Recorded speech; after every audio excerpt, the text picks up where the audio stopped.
Rasul akamizni xonadonlarida yaxshi kun. Shu yigitchamiz katta yigitlar bo'lsin, sunnati bo'layotgan yigitchamiz.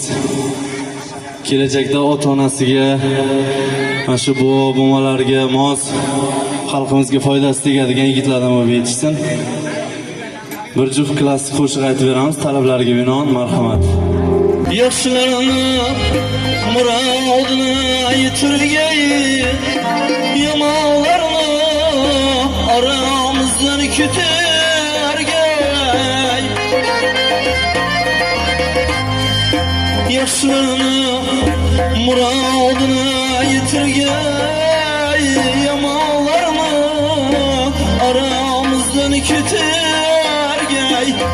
Şu olamni yüz yoshlardan o'targay, do'stlar shadiyalar muborak o'g'ay. Şu olamni yüz yoshlardan o'targay, do'stlar shadiyalarimiz muborak olsun.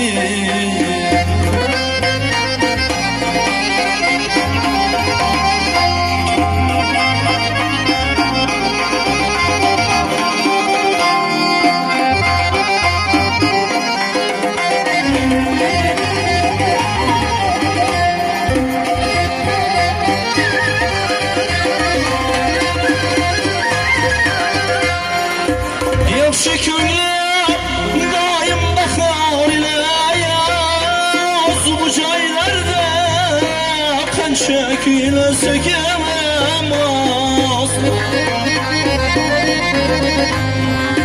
Yaxshi ko'nglim doim bahor ila yoz, bu joylarda qancha kuylasak emas.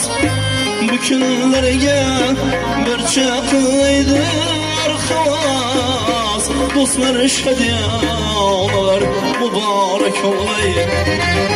Bu kunlarga bir chaqlaydir xavos, do'stlar shadiyalarimiz muborak olsun. Donum tikin desem minnem o'yma yo'q, so'z bilan sohbete dostlar to'ymayoq. Bu joylardan danlatincha durmak yo'q, dostlar shadiyalar muborak olsun. Bu joylardan danlatincha durmak yo'q, dostlar shadiyalarimiz muborak olsun. Sünnet to'ylaringiz muborak olsun. Yaxshi günleringiz muborak